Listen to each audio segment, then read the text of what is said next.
ਰੋਜ਼ਾਨਾ ਲੋਕਨਾਥ ਟੀਵੀ ਦੇਖ ਰਹੇ ਹੋ ਤੁਸੀਂ ਤੇ ਮੈਂ ਹਾਂ ਸੁਖਵਿੰਦਰ ਸਿੰਘ ਸਿੱਧੂ। ਕੱਲ ਕੋਰਟ ਦੇ ਵਿੱਚ ਕਿਸਾਨ ਅੰਦੋਲਨ ਤੇ ਸੁਪਰੀਮ ਕੋਰਟ ਦਾ ਵੱਡਾ ਫੈਸਲਾ ਆਇਆ। ਇੱਕ ਕਮੇਟੀ ਬਣਾ ਦਿੱਤੀ ਗਈ ਹੈ, ਪਰ ਹੁਣ ਉਸ ਕਮੇਟੀ ਦੇ ਉੱਪਰ ਕਈ ਤਰ੍ਹਾਂ ਦੇ ਸਵਾਲ ਖੜੇ ਹੋ ਗਏ ਨੇ। ਖਾਸ ਤੌਰ ਤੇ ਇਹ ਗੱਲ ਕਹੀ ਜਾ ਰਹੀ ਹੈ ਕਿ ਕਮੇਟੀ ਦੇ ਜਿਹੜੇ ਇਹ ਮੈਂਬਰ ਨੇ ਇਹ ਤਾਂ ਪਹਿਲਾਂ ਹੀ ਕਾਨੂੰਨ ਦੇ ਹੱਕ ਦੇ ਵਿੱਚ ਨੇ। ਇਹ ਕਿਸ ਤਰੀਕੇ ਦੇ ਨਾਲ ਕਿਸਾਨਾਂ ਦੇ ਹੱਕ ਦੇ ਵਿੱਚ ਫੈਸਲਾ ਕਰਨਗੇ ਜਾਂ ਫਿਰ ਕਿਸ ਤਰੀਕੇ ਦੇ ਨਾਲ ਇਹ ਇਨਸਾਫ ਕਰ ਸਕਣਗੇ। ਮੇਰੇ ਨਾਲ ਪ੍ਰੋਫੈਸਰ PS ਭੋਗਲ ਸਾਹਿਬ ਨੇ। ਗੱਲਬਾਤ ਕਰਦੇ ਹਾਂ ਇਸ ਮੁੱਦੇ ਤੇ ਕਿ ਆਖਿਰ ਸੱਚਾਈ ਕੀ ਹੈ ਤੇ ਕਿਸ ਤਰੀਕੇ ਦੇ ਨਾਲ ਕਿਸਾਨਾਂ ਨੂੰ ਇਨਸਾਫ ਮਿਲ ਸਕੇਗਾ। ਪ੍ਰੋਫੈਸਰ ਸਾਹਿਬ, ਸਵਾਗਤ ਹੈ ਰੋਜ਼ਾਨਾ ਲੋਕਨਾਥ ਟੀਵੀ ਤੇ। ਧੰਨਵਾਦ ਸੁਖਵਿੰਦਰ, ਔਰ ਲੋਕਨਾਥ ਟੀਵੀ ਦੇ ਦਰਸ਼ਕਾਂ ਦਾ ਵੀ ਬਹੁਤ ਬਹੁਤ ਸਵਾਗਤ। ਭੋਗਲ ਸਾਹਿਬ, ਜਿਸ ਤਰੀਕੇ ਦੇ ਨਾਲ ਕੱਲ ਕਮੇਟੀ ਬਣਾਈ ਗਈ ਹੈ ਸੁਪਰੀਮ ਕੋਰਟ ਦੇ ਵੱਲੋਂ, ਤਾਂ ਹੁਣ ਉਸ ਕਮੇਟੀ ਤੇ ਹੀ ਸਵਾਲ ਉੱਠਣੇ ਸ਼ੁਰੂ ਹੋ ਗਏ ਨੇ। ਕੀ ਕਾਰਨ ਹੈ ਕਿ ਕਮੇਟੀ ਤੇ ਸਵਾਲ ਉੱਠ ਰਹੇ ਨੇ, ਤੇ ਕਮੇਟੀ ਤੇ ਜੇ ਸਵਾਲ ਉੱਠ ਰਹੇ ਨੇ ਤਾਂ ਸੁਭਾਵਿਕ ਹੈ ਕਿ ਇਨਸਾਫ ਦੀ ਉਮੀਦ ਕਿਵੇਂ ਹੋਏਗੀ? ਸੁਖਵਿੰਦਰ, ਕਮੇਟੀ ਦੇ ਉੱਤੇ ਸਵਾਲ ਉੱਠਣਾ ਆਪਣੀ ਥਾਂ ਇੱਕ ਜਗ੍ਹਾ ਹੈ। ਸੁਪਰੀਮ ਕੋਰਟ ਦਾ ਇਹ ਸਾਰੇ ਮਾਮਲੇ ਦੇ ਵਿੱਚ ਦਖਲਅੰਦਾਜ਼ੀ ਜਿਸ ਤਰ੍ਹਾਂ ਉਹਨਾਂ ਨੇ ਕੀਤੀ, ਉਸ ਦੇ ਉੱਤੇ ਹੀ ਸਵਾਲ ਉੱਠ ਰਹੇ ਨੇ। ਬਹੁਤ ਸਾਰੇ ਜਿਹੜੇ ਕਾਨੂੰਨ ਦੇ ਜਿਹੜੇ ਦਾਨੀ ਨੇ, ਜਿਹੜੇ ਕਾਨੂੰਨ ਦੇ ਮਾਹਿਰ ਨੇ, ਜਿਹੜੇ ਕਾਨੂੰਨ ਦੇ ਗਿਆਤਾ ਨੇ, ਸਕਾਲਰਸ ਨੇ, ਉਹਨਾਂ ਦਾ ਇਹ ਕਹਿਣਾ ਹੈ ਕਿ ਸੁਪਰੀਮ ਕੋਰਟ ਦਾ ਜੋ ਵੀ ਇਸ ਮਾਮਲੇ 'ਚ ਕੀਤਾ ਗਿਆ ਉਹ ਬਿਲਕੁਲ ਗਲਤ ਹੈ। ਕਿਉਂਕਿ ਸੁਪਰੀਮ ਕੋਰਟ ਦਾ ਕੰਮ ਹੈ ਕਿ ਜੋ ਵੀ ਸਰਕਾਰ ਨੇ ਕੋਈ ਕਾਨੂੰਨ ਬਣਾਉਣਾ ਜਾਂ ਸਰਕਾਰ ਦੀ ਜੋ ਵੀ ਕੋਈ ਉਹਨਾਂ ਨੇ ਕੁਛ ਕੀਤਾ, ਉਹਦੀ ਜਿਹੜੀ ਕਾਨੂੰਨੀ ਉਹਦੀ ਲੀਗੈਲਿਟੀ, ਉਹਨੂੰ ਅੰਗਰੇਜ਼ੀ 'ਚ ਕਿਹਾ ਜਾਂਦਾ ਹੈ, ਉਹਦੀ ਲੀਗੈਲਿਟੀ ਚੈੱਕ ਕਰਨੀ ਹੈ, ਨਾ ਕਿ ਉਸਨੇ ਸਰਕਾਰ ਦੇ ਬਣਾਏ ਹੋਏ ਜਾਂ ਕਿਸੇ ਚੀਜ਼ ਦੇ ਵਿੱਚ ਗੈਰ ਜ਼ਰੂਰੀ ਜਿਹੜੀ ਹੈਗੀ ਆ ਉਹ ਇੰਟਰਵੈਂਸ਼ਨ ਕਰਨੀ ਹੈ। ਤਾਂ ਸੁਪਰੀਮ ਕੋਰਟ ਨੇ ਸਰਕਾਰ ਦੇ ਬਣਾਏ ਹੋਏ ਕਾਨੂੰਨਾਂ ਦੇ ਉੱਤੇ ਕੋਈ ਟਿੱਪਣੀ ਨਹੀਂ ਕੀਤੀ ਕਿ ਕਾਨੂੰਨ ਸਹੀ ਹੈ ਕਿ ਗਲਤ ਹੈ। ਜਿਹੜਾ ਕਿ ਉਹਨਾਂ ਦਾ ਮੁੱਖ ਕੰਮ ਹੈ, ਬੇਸਿਕ ਕੰਮ ਹੈ, ਕੌਂਸਟੀਟਿਊਸ਼ਨੈਲਿਟੀ ਨੂੰ, ਸੰਵਿਧਾਨਿਕਤਾ ਨੂੰ, ਵੈਧਤਾ ਨੂੰ ਦੇਖਣਾ। ਸੋ ਇੱਕ ਤਾਂ ਉਹਨਾਂ ਨੇ ਉਹੀ ਨਹੀਂ ਕੀਤਾ, ਔਰ ਸਿੱਧਾ ਨਜ਼ਰ ਆ ਰਿਹਾ ਕਿ ਸੁਪਰੀਮ ਕੋਰਟ ਨੇ ਪੂਰਾ ਦਾ ਪੂਰਾ 100% ਇਸ਼ਾਰੇ ਦੇ ਉੱਤੇ, ਸਰਕਾਰ ਦੇ ਇਸ਼ਾਰੇ ਤੇ ਇਹ ਕੰਮ ਕੀਤਾ, ਜਿਹੜਾ ਉਹਨਾਂ ਦਾ ਕੰਮ ਹੀ ਨਹੀਂ ਹੈ। ਫਿਰ ਕਿਉਂਕਿ ਇੱਕ ਦਿਨ ਉਹਨਾਂ ਨੇ ਸੁਣਵਾਈ ਕੀਤੀ, ਔਰ ਉਸ ਦਿਨ ਉਹਨਾਂ ਨੇ ਜਿਹੜੇ ਹੈ ਕਿਸਾਨਾਂ ਦੇ ਵਕੀਲ ਗਏ ਸੀਗੇ, 4 ਵਕੀਲ, ਜਿਨ੍ਹਾਂ ਦੇ ਵਿੱਚ ਪ੍ਰਸ਼ਾਂਤ ਭੂਸ਼ਣ ਸੀਗੇ, ਫੂਲਕਾ ਸਾਹਿਬ ਸੀਗੇ, ਔਰ 2 ਹੋਰ ਮਾਨਯੋਗ ਵਕੀਲ ਸੀਗੇ। ਔਰ ਉਹਨਾਂ ਨੂੰ ਕਿਹਾ ਕਿ ਤੁਸੀਂ ਆਪਣੇ ਜਿਹੜੇ ਕਿਸਾਨ ਹੈ ਉਹਨਾਂ ਨਾਲ ਸਲਾਹ ਕਰਕੇ ਦੱਸੋ ਕਿ ਉਹ ਕੀ ਚਾਹੁੰਦੇ ਹੈ। ਉਹਨਾਂ ਨੂੰ ਟਾਈਮ ਵੀ ਨਹੀਂ ਦਿੱਤਾ ਗਿਆ, ਔਰ ਅਗਲੇ ਦਿਨ ਹੀ ਜਿਹੜਾ ਹੈਗਾ ਫੈਸਲਾ ਦੇ ਉੱਤੇ ਰੱਖ ਦਿੱਤਾ ਗਿਆ। ਔਰ ਇਹ ਵੀ ਨਹੀਂ ਪਤਾ ਕਿ ਇਹ ਜਿਹੜੀ ਕਮੇਟੀ ਹੈ ਇਹ ਸੁਪਰੀਮ ਕੋਰਟ ਨੇ ਕਿਸ ਆਧਾਰ ਦੇ ਉੱਤੇ ਬਣਾਈ ਹੈ। ਇਹ ਜਿਹੜੇ 4 ਮੈਂਬਰ ਇਹਦੇ ਵਿੱਚ ਪਾਏ ਗਏ ਆ, ਉਹਨੂੰ ਚੋਣ ਕਰਨ ਵਾਲਾ ਕੌਣ ਸੀ? ਸਾਫ਼ ਇਸ ਤਰ੍ਹਾਂ ਲੱਗ ਰਿਹਾ ਕਿ ਸਰਕਾਰ ਨੇ ਇੱਕ ਇਹਨਾਂ ਨੂੰ ਇਹ ਲਿਸਟ ਫੜਾਈ ਕਿ 4 ਬੰਦਿਆਂ ਦੀ ਕਮੇਟੀ ਬਣਾ ਦਿਓ, ਔਰ ਇਹਨਾਂ ਨੇ ਸੁਪਰੀਮ ਕੋਰਟ ਨੇ ਸਰਕਾਰ ਦੇ ਇਸ਼ਾਰੇ ਤੇ ਉਹ ਕਮੇਟੀ ਜਿਹੜੀ ਬਣਾ ਦਿੱਤੀ। ਸੋ ਮੇਰਾ ਕਹਿਣਾ ਇਹ ਹੈ ਕਿ ਨਾ ਸਿਰਫ ਇੱਕ ਕਮੇਟੀ 'ਤੇ ਸਵਾਲ ਉੱਠ ਰਹੇ ਹੈ, ਸੁਪਰੀਮ ਕੋਰਟ ਦੀ ਇਸ ਸਾਰੀ ਕਾਰਵਾਈ ਦੇ ਉੱਤੇ ਕਾਨੂੰਨੀ ਸਵਾਲ ਉੱਠ ਰਹੇ ਹੈ ਕਿ ਕਿਸ ਤਰੀਕੇ ਨਾਲ ਸੁਪਰੀਮ ਕੋਰਟ ਨੇ ਆਪਣੇ ਆਪ ਨੂੰ ਜਿਹੜਾ ਹੈ ਸਰਕਾਰ ਦੁਆਰਾ ਵਰਤਣ ਦੀ ਇਜਾਜ਼ਤ ਦਿੱਤੀ। ਯਾਨੀ ਦੂਸਰੇ ਲਫ਼ਜ਼ਾਂ 'ਚ ਸਰਕਾਰ ਨੇ ਸੁਪਰੀਮ ਕੋਰਟ ਨੂੰ ਵਰਤਿਆ, ਔਰ ਇਹਦੀ ਇੰਡੀਕੇਸ਼ਨ ਜਿਹੜੀ ਹੈ ਮੰਤਰੀ ਨੇ ਪਿਛਲੀ ਮੀਟਿੰਗ ਦੇ ਵਿੱਚ ਕਿਸਾਨਾਂ ਨਾਲ ਕਹਿ ਦਿੱਤੀ ਸੀ ਕਿ ਸੁਪਰੀਮ ਕੋਰਟ ਦਾ ਫੈਸਲਾ ਅਸੀਂ ਉਡੀਕ ਲਈਏ। ਔਰ ਸੁਪਰੀਮ ਕੋਰਟ ਦੇ ਵਿੱਚ ਸਰਕਾਰ ਨੇ ਆਪਣੇ ਹੀ ਕਿਸੇ ਸਮਰਥਕ ਤੋਂ ਪਟੀਸ਼ਨ ਪਾਈ, ਔਰ ਉਸ ਪਟੀਸ਼ਨ ਦਾ ਜਿਹੜਾ ਮੁੱਦਾ ਸੀ ਉਹ ਕੁਛ ਹੋਰ ਸੀ। ਸੁਪਰੀਮ ਕੋਰਟ ਉਸ ਨੂੰ ਕਿਸੇ ਹੋਰ ਪਾਸੇ ਲੈ ਗਈ ਕਿ ਕਾਨੂੰਨਾਂ ਦੇ ਉੱਤੇ ਜਿਹੜਾ ਹੈ ਸਰਕਾਰ ਨਾਲ ਗੱਲਬਾਤ ਕੀਤੀ ਜਾਵੇ। ਯਾਨੀ ਸੁਪਰੀਮ ਕੋਰਟ ਦਾ ਗੱਲਬਾਤ ਕਰਾਉਣ ਦਾ, ਵਿਚੋਲੀਏ ਦਾ ਕੋਈ ਰੋਲ ਨਹੀਂ ਹੈ ਸੰਵਿਧਾਨ ਦੇ ਵਿੱਚ। ਸੁਪਰੀਮ ਕੋਰਟ ਨੇ ਸਿਰਫ ਇਹ ਦੇਖਣਾ ਕਿ ਕਾਨੂੰਨ ਬਣਾਏ ਜਿਹੜੇ ਉਹ ਕਾਨੂੰਨ ਸੰਵਿਧਾਨ ਦੇ ਮੁਤਾਬਿਕ ਹੈ ਜਾਂ ਨਹੀਂ ਹੈ, ਉਹ ਨਹੀਂ ਕੀਤਾ। ਔਰ ਵਿਚੋਲਗਿਰੀ ਜਿਹੜੀ ਹੈ ਸੁਪਰੀਮ ਕੋਰਟ ਕਰਨ ਤੇ ਤੁਰ ਗਈ। ਔਰ ਵਿਚੋਲਗਿਰੀ ਵੀ ਚੰਗੀ ਤਾਂ ਹੁੰਦੀ ਜਦੋਂ ਤੁਸੀਂ ਬਿਲਕੁਲ ਨਿਊਟਰਲ ਰਹੋ, ਨਿਰਪੱਖ ਰਹੋ। ਲੇਕਿਨ ਇੱਥੇ ਸੁਪਰੀਮ ਕੋਰਟ ਜਿਹੜੀ ਹੈ ਉਹ ਨਿਊਟਰਲ ਨਹੀਂ ਰਹੀ। ਉਹਨੇ ਪੂਰੀ ਤਰ੍ਹਾਂ ਸਰਕਾਰ ਦੀ ਬੋਲੀ। ਸਰਕਾਰ ਦੁਆਰਾ ਜਿਹੜੇ 4 ਸੁਜੈਸਟ ਕੀਤੇ ਗਏ ਖੇਤੀ ਦੇ ਕੋਈ ਸੋ ਕਾਲਡ ਮਾਹਰ ਜਿਹੜੇ ਹੈ ਉਹਨਾਂ ਨੂੰ ਉਹਦੇ ਵਿੱਚ ਪਾ ਦਿੱਤਾ ਗਿਆ। ਸੋ ਇਸ ਕਰਕੇ ਸਵਾਲ ਉੱਠਣਾ ਤਾਂ ਸੁਭਾਵਿਕ ਹੈ। ਕਹਿੰਦੇ ਕਿ ਇਹਨਾਂ ਦੇ ਵੱਲੋਂ ਸ਼ਾਇਦ ਤੁਹਾਡੇ ਕੋਲ ਇੱਕ ਤੁਸੀਂ ਦੱਸ ਵੀ ਰਹੇ ਸੀਗੇ ਕਿ ਇਹਨਾਂ ਨੇ ਤਾਂ ਜਿਹੜੀ ਕੁਝ ਦਿਨ ਪਹਿਲਾਂ ਬਿਆਨਬਾਜ਼ੀ ਇਹਨਾਂ ਦੀ ਛਪੀ ਹੈ ਉਹ ਕਾਨੂੰਨਾਂ ਦੇ ਹੱਕ ਵਿੱਚ ਛਪੀ ਹੈ ਕਮੇਟੀ ਦੇ ਮੈਂਬਰਾਂ ਦੀ। ਬਿਲਕੁਲ, ਇਹਨਾਂ ਦੇ ਵਿੱਚ ਦੇਖੋ 4 ਜਿਹੜੇ ਲੋਕ ਨੇ, ਇੱਕ ਤਾਂ ਭੁਪਿੰਦਰ ਸਿੰਘ ਮਾਨ ਨੇ, ਭਾਰਤੀ ਕਿਸਾਨ ਯੂਨੀਅਨ ਦਾ ਮਾਨ ਗਰੁੱਪ ਤੇ ਉਹ ਸੋ ਕਾਲਡ ਨੈਸ਼ਨਲ ਪ੍ਰੈਜ਼ੀਡੈਂਟ ਨੇ, ਰਾਜ ਸਭਾ ਦੇ ਬੜੀ ਦੇਰ ਤੋਂ ਮੈਂਬਰ ਰਹੇ ਨੇ ਉਹ। ਉਹਨਾਂ ਦੇ ਵਿਚਾਰ ਜਿਹੜੇ ਹੈ ਸਪਸ਼ਟ ਉਹਨਾਂ ਨੇ ਜਿਹੜਾ ਹੈ ਸਰਕਾਰ ਨੂੰ ਕਿਹਾ, ਡਾਕੂਮੈਂਟ ਅਵੇਲੇਬਲ ਨੇ ਕਿ ਇਹ ਜਿਹੜੇ ਕਾਨੂੰਨ ਹੈ ਇਹ ਚੰਗੇ ਨੇ। ਹਾਂ, ਜੇ ਉਹ ਮਹਾਰਾਸ਼ਟਰ ਦੇ ਵਿੱਚ ਇੱਕ ਕਿਸਾਨ ਜਥੇਬੰਦੀ ਹੈ, ਸ਼ੇਤਕਾਰੀ ਸੰਗਠਨ, ਜਿਸ ਨੂੰ ਕਿਸੇ ਵੇਲੇ ਸ਼ਰਦ ਜੋਸ਼ੀ ਬਹੁਤ ਬੜੇ ਕਿਸਾਨ ਨੇਤਾ ਹੋਇਆ ਕਰਦੇ ਸੀ, ਉਹਨਾਂ ਨੇ ਬਣਾਇਆ ਸੀ। ਲੋਕ ਘਾਨਾਵਤ ਨੇ ਵੀ ਜਿਹੜਾ ਹੈ ਉਹ ਸਪਸ਼ਟ ਰੂਪ 'ਚ ਕਿਹਾ ਕਿ ਇਹ ਬਿੱਲ ਲਾਗੂ ਹੋਣੇ ਚਾਹੀਦੇ ਆ। ਕੁਝ ਦਿਨ ਪਹਿਲਾਂ ਉਹਨਾਂ ਨੇ ਮਿਨਿਸਟਰਸ ਨਾਲ ਨਰਿੰਦਰ ਤੋਮਰ ਨਾਲ ਮੁਲਾਕਾਤ ਕਰਕੇ ਕਿਹਾ ਸੀ ਕਿ ਅਸੀਂ ਇਹਨਾਂ ਬਿੱਲਾਂ ਦੀ ਜਿਹੜੀ ਹੈ ਸਮਰਥਨ ਕਰਦੇ ਹਾਂ।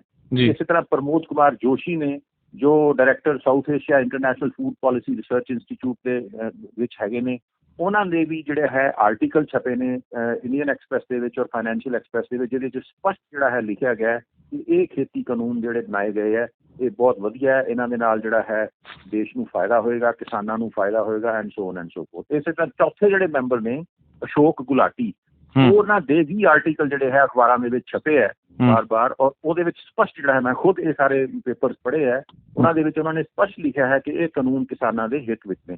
ਯਾਨੀ 4 ਬੰਦੇ ਤੁਸੀਂ ਉਹ ਇਸ ਕਮੇਟੀ ਦੇ ਵਿੱਚ ਪਾ ਰਹੇ ਹੋ ਜਿਨ੍ਹਾਂ ਨੇ ਪਹਿਲਾਂ ਹੀ, ਜਿਨ੍ਹਾਂ ਦੇ ਵਿਊਜ਼, ਜਿਨ੍ਹਾਂ ਦੇ ਵਿਚਾਰ ਸਾਨੂੰ ਪਤਾ ਹੈ ਕਿ ਉਹ ਇਸ ਬਿੱਲ ਦੇ ਹਾਮੀ ਨੇ, ਤੇ ਉਹ ਕਦੋਂ ਸੁਣਨਗੇ ਦੂਜੇ ਪੱਖ ਦੀ ਗੱਲ? ਉਹ ਕਿਸ ਤਰ੍ਹਾਂ ਉਹਨਾਂ ਦੀ ਪੱਖ ਦੀ ਗੱਲ ਸੁਣਨਗੇ? ਔਰ ਫਿਰ ਜੇ ਕਮੇਟੀ ਬਣਾਈ ਹੀ ਜਾਣੀ ਚਾਹੀਦੀ ਸੀ ਤਾਂ ਸੁਪਰੀਮ ਕੋਰਟ ਟਾਈਮ ਲੈਂਦੀ, ਇੱਕ ਪੈਨਲ ਦੀ ਮੰਗ ਕਰਦੀ ਕਿ ਸਰਕਾਰ ਵੀ ਇੱਕ ਪੈਨਲ ਦੇਵੇ, ਦੂਸਰੇ ਜਿਹੜੀਆਂ ਜਥੇਬੰਦੀਆਂ ਉਹ ਵੀ ਐਕਸਪਰਟਸ ਦੇ ਪੈਨਲ ਦੇਵੇ, ਅਸੀਂ ਉਹਦੇ ਵਿੱਚੋਂ ਚੁਣ ਕੇ ਕਮੇਟੀ ਬਣਾਉਂਦੇ। ਸੁਪਰੀਮ ਕੋਰਟ ਨੇ ਤਾਂ ਮੌਕਾ ਹੀ ਨਹੀਂ ਦਿੱਤਾ ਕਿਸੇ ਨੂੰ ਇਹ ਕਹਿਣ ਦਾ ਕਿ ਤੁਸੀਂ ਦੱਸੋ ਜੀ ਕਿਹਨੂੰ ਪਾਈਏ ਜਾਂ ਤੁਸੀਂ ਦੱਸੋ ਜੀ ਕਿਹਨੂੰ ਪਾਈਏ। ਜੋ ਇੱਕ ਲਿਸਟ ਫੜਾਈ ਉਹਨਾਂ ਨੂੰ ਸਰਕਾਰ ਨੇ, ਉਹ ਚੱਕ ਕੇ ਉਹਨਾਂ ਨੇ ਜਿਹੜੀ ਦੇ ਦਿੱਤੀ। ਕਿਤੇ ਨਾ ਕਿਤੇ ਬੇਸ਼ੱਕ ਆਪਾਂ ਇਹ ਗੱਲਾਂ ਆਮ ਤੌਰ ਤੇ ਕਹਿੰਦੇ ਹੋਈਏ ਕਿ ਅਦਾਲਤ ਦੇ ਫੈਸਲੇ ਦੇ ਉੱਪਰ ਸਵਾਲ ਨਹੀਂ ਚੁੱਕਣੇ ਚਾਹੀਦੇ, ਪਰ ਫਿਰ ਵੀ ਜਿਸ ਤਰੀਕੇ ਦੇ ਨਾਲ ਜਿਹੋ ਜਿਹੇ ਲੋਕਾਂ ਨੂੰ ਕਮੇਟੀ ਦੇ ਵਿੱਚ ਰੱਖਿਆ ਗਿਆ ਹੈ ਕਿਸਾਨਾਂ ਨੂੰ ਇਨਸਾਫ ਦੇਣ ਦੇ ਲਈ, ਕੀ ਤੁਹਾਨੂੰ ਨਹੀਂ ਲੱਗਦਾ ਕਿਤੇ ਨਾ ਕਿਤੇ ਕਿਸਾਨਾਂ ਦੇ ਨਾਲ ਧੋਖਾ ਹੀ ਹੈ, ਕਿਉਂਕਿ ਅਜਿਹੇ ਲੋਕਾਂ ਨੂੰ ਸ਼ਾਮਲ ਕੀਤਾ ਗਿਆ ਜਿਹੜੇ ਪਹਿਲਾਂ ਹੀ ਹੱਕ ਦੇ ਵਿੱਚ ਨੇ ਇਸ ਕਾਨੂੰਨਾਂ ਦੇ? ਸੁਖਵਿੰਦਰ, ਕਿਸੇ ਵੀ ਦੇਖੋ ਨਾਰਮਲੀ ਕੀ ਹੁੰਦਾ, ਅਸੀਂ ਕਹਿੰਦੇ ਕਿ ਅਦਾਲਤ ਜਿਹੜੀ ਹੈ ਉਹ ਨਿਊਟਰਲ ਹੁੰਦੀ ਹੈ, ਉਹ ਨਿਰਪੱਖ ਹੁੰਦੀ ਹੈ ਇਸ ਲੇਕਿਨ ਪਿਛਲੇ 70-72 ਸਾਲ ਦੇ ਵਿੱਚ ਸਾਡੇ ਦੇਸ਼ ਦੇ ਇਤਿਹਾਸ ਵਿੱਚ ਵਾਰ-ਵਾਰ ਜਿਹੜਾ ਹੈਗਾ ਉਹ ਅਦਾਲਤਾਂ ਦਾ ਜਿਹੜਾ ਰੋਲ ਸ਼ੱਕ ਦੇ ਘੇਰੇ 'ਚ ਆਇਆ ਔਰ ਲੋਕਾਂ ਨੇ ਸਵਾਲ ਉਠਾਏ। ਜਿਹੜੇ ਸਕਾਲਰਸ ਨੇ, ਜਿਹੜੇ ਬੁੱਧੀਜੀਵੀ ਨੇ, ਉਹਨਾਂ ਨੇ ਅਦਾਲਤਾਂ ਦੀ ਕਾਰਵਾਈ ਦੇ ਖਿਲਾਫ ਲਿਖਿਆ। ਅੱਜ ਵੀ ਅਖਬਾਰਾਂ ਜਿਹੜੀਆਂ ਹੈਗੀਆਂ ਭਰੀਆਂ ਹੋਈਆਂ। ਮੈਂ ਤੁਹਾਨੂੰ ਦੱਸਿਆ ਕਿ ਕਾਨੂੰਨ ਦੇ ਜਿਹੜੇ ਗਿਆਤਾ ਨੇ, ਜਿਹੜੇ ਜੁਰਿਸਪ੍ਰੂਡੈਂਸ ਦੇ ਜਿਹੜੇ ਸਕਾਲਰਸ ਨੇ, ਉਹਨਾਂ ਨੇ ਲਿਖਿਆ ਕਿ ਅਦਾਲਤ ਨੇ ਕੀਤਾ ਕੀ, ਇਹ ਤਾਂ ਅਦਾਲਤ ਦਾ ਕੰਮ ਹੀ ਨਹੀਂ ਹੈਗਾ ਜੋ ਕਰਨਾ ਹੈਗਾ। ਤੇ ਇਸ ਕਰਕੇ ਕੋਈ ਐਸੀ ਗੱਲ ਨਹੀਂ ਹੈ, ਨੋਬਡੀ ਇਜ਼ ਅਬਵ ਲਾਅ। ਤੇ ਜੇ ਅਦਾਲਤ ਵੀ ਜਿਹੜਾ ਹੈ ਉਹ ਲਾਅ ਦੇ ਘੇਰੇ ਤੋਂ ਬਾਹਰ ਜਾਊਗੀ, ਜਿਹਦਾ ਮੇਨ ਕੰਮ ਹੈ ਕਿ ਉਹਨੇ ਉਸਦੀ ਰਖਵਾਲੀ ਕਰਨੀ ਹੈ, ਤਾਂ ਅਦਾਲਤ ਤੇ ਵੀ ਸਵਾਲ ਉਠਾਇਆ ਜਾ ਸਕਦਾ ਹੈ। ਨੋਬਡੀ ਇਜ਼ ਇਨਫਾਲਿਬਲ, ਕੋਈ ਵੀ ਇੰਨਾ ਪਵਿੱਤਰ ਨਹੀਂ ਹੈਗਾ। ਲੋਕ ਤਾਂ ਰੱਬ ਨੂੰ ਨਹੀਂ ਬਖਸ਼ਦੇ, ਰੱਬ ਤੇ ਵੀ ਸਵਾਲ ਕਰਦੇ ਹੈ ਕਿ ਅਦਾਲਤ ਕੀ ਚੀਜ਼ ਹੈ।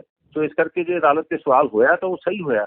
ਅਦਾਲਤ ਨੂੰ ਖੁਦ ਇਸ ਚੀਜ਼ ਦਾ ਧਿਆਨ ਹੋਣਾ ਚਾਹੀਦਾ ਸੀ ਕਿ ਲੋਕ ਉਸ ਦੇ ਉੱਤੇ ਸ਼ੱਕ ਕਰ ਰਹੇ ਆ। ਜੋ ਪਿਛਲੇ ਸਾਲਾਂ ਦੇ ਵਿੱਚ ਅਦਾਲਤੀ ਕਾਰਵਾਈ ਰਹੀ ਹੈ, ਖਾਸ ਤੌਰ ਤੇ ਮਾਨਯੋਗ ਸੁਪਰੀਮ ਕੋਰਟ ਦੀ, ਮਾਨਯੋਗ ਕਹਿਣਾ ਵੀ ਹੁਣ ਬੜਾ ਅਜੀਬ ਲੱਗਦਾ ਹੈ ਇਸ ਅਦਾਲਤ ਨੂੰ, ਤਾਂ ਉਹ ਲੋਕ ਕਿਉਂ ਨਹੀਂ ਸ਼ੱਕ ਕਰਨਗੇ? ਇਸ ਕਰਕੇ ਕਿਸਾਨ ਜਥੇਬੰਦੀਆਂ ਨੇ ਕਹਿਤਾ ਅਸੀਂ ਤਾਂ ਨਹੀਂ ਇਸ ਦੇ ਨਾਲ ਅਸੀਂ ਨਹੀਂ ਸ਼ਾਮਿਲ। ਪਰ ਕਿਤੇ ਨਾ ਕਿਤੇ ਕਿਸਾਨ ਜਥੇਬੰਦੀਆਂ ਦਾ ਫੈਸਲਾ ਬੜੀ ਸਮਝਦਾਰੀ ਵਾਲਾ ਫੈਸਲਾ। ਉਹ ਕਹਿੰਦੇ ਪਹਿਲੀ ਤਾਂ ਗੱਲ ਅਸੀਂ ਕਮੇਟੀ ਮੰਗੀ ਨਹੀਂ, ਇਹ ਅਸੀਂ ਪੇਸ਼ ਨਹੀਂ ਹੋਣਾ ਇਹਦੇ ਅੱਗੇ, ਤੇ ਦੂਜੇ ਕਮੇਟੀ ਦੇ ਮੈਂਬਰ ਅੱਗੇ, ਅਜਿਹੇ ਮੈਂਬਰ ਅੱਗੇ ਤਾਂ ਵੈਸੇ ਹੀ ਨਹੀਂ ਪੇਸ਼ ਹੋਣਾ ਬਣਦਾ। ਦੇਖੋ, ਇਹ ਚੀਜ਼ ਦਾ ਬਿਲਕੁਲ ਪਹਿਲਾਂ ਹੀ ਪਤਾ ਸੀ ਕਿ ਕੀ ਹੋਣਾ, ਕਿਉਂਕਿ ਜਦੋਂ ਸਾਨੂੰ ਸਰਕਾਰ ਦੀ ਨੀਅਤ ਦਾ ਪਤਾ ਹੈ ਕਿ ਸਰਕਾਰ ਕੀ ਚਾਹੁੰਦੀ ਹੈ, ਹੁਣ ਉਹ ਅਦਾਲਤ ਨੂੰ ਵਰਤਣਾ ਚਾਹੁੰਦੀ, ਸਾਨੂੰ ਪਤਾ ਸੀ ਕੀ ਹੋਣਾ। ਇਸ ਕਰਕੇ ਸੁਪਰੀਮ ਕੋਰਟ ਨੇ ਜੋ ਕੀਤਾ, ਉਹ ਤੋਂ 5 ਦਿਨ ਪਹਿਲਾਂ ਹੀ ਕਿਸਾਨ ਜਥੇਬੰਦੀਆਂ ਨੇ ਕਹਿਣਾ ਸ਼ੁਰੂ ਕਰਤਾ ਸੀ ਕਿ ਅਸੀਂ ਸੁਪਰੀਮ ਕੋਰਟ 'ਚ ਨਹੀਂ ਜਾਣਾ, ਅਸੀਂ ਸੁਪਰੀਮ ਕੋਰਟ ਦੁਆਰਾ ਬਣਾਈ ਗਈ ਕਮੇਟੀ ਦੇ ਸਾਹਮਣੇ ਪੇਸ਼ ਨਹੀਂ ਹੋਣਾ, ਕਿਉਂਕਿ ਨਜ਼ਰ ਆ ਰਿਹਾ ਸੀ ਕਿ ਇਹਨਾਂ ਨੇ ਸਾਡੀ ਗੱਲ ਤਾਂ ਸੁਣਨੀ ਨਹੀਂ, ਸੁਪਰੀਮ ਕੋਰਟ ਨੂੰ ਸਿਰਫ ਵਰਤਿਆ ਜਾਣਾ, ਤੇ ਸੁਪਰੀਮ ਕੋਰਟ ਵਰਤੀ ਗਈ ਤੇ ਹੁਣ ਅਸੀਂ ਕਿਉਂ ਵਰਤੇ ਜਾਈਏ? ਬਿਲਕੁਲ ਜੀ। ਤਾਂ ਭੁੱਗੜ ਸਾਹਿਬ ਫਿਰ ਇਸ ਕਰਕੇ ਇਹ ਸਾਰਾ ਭੁੱਗੜ ਸਾਹਿਬ ਫਿਰ ਹੱਲ ਕੀ ਨਿਕਲ ਸਕਦਾ ਹੁਣ? ਕਿਉਂਕਿ ਮਾਮਲਾ ਫਿਰ ਲਟਕ ਜਾਊਗਾ ਇੱਥੋਂ, ਬੇਸ਼ੱਕ ਸਟੇ ਲਗਾਤੀ ਹੋਵੇ, ਬੇਸ਼ੱਕ ਉਹਨਾਂ ਦੇ ਵੱਲੋਂ ਕਮੇਟੀ ਬਣਾ ਦਿੱਤੀ ਹੋਵੇ, ਤਾਂ ਮਾਮਲਾ ਫਿਰ ਉੱਥੇ ਦਾ ਉੱਥੇ, ਜਿਵੇਂ ਆਪਾਂ ਕਹਿ ਦਿੰਦੇ ਹਾਂ ਪੰਜਾਬੀ 'ਚ ਪ੍ਰਣਾਲਾ ਉੱਥੇ ਦਾ ਉੱਥੇ।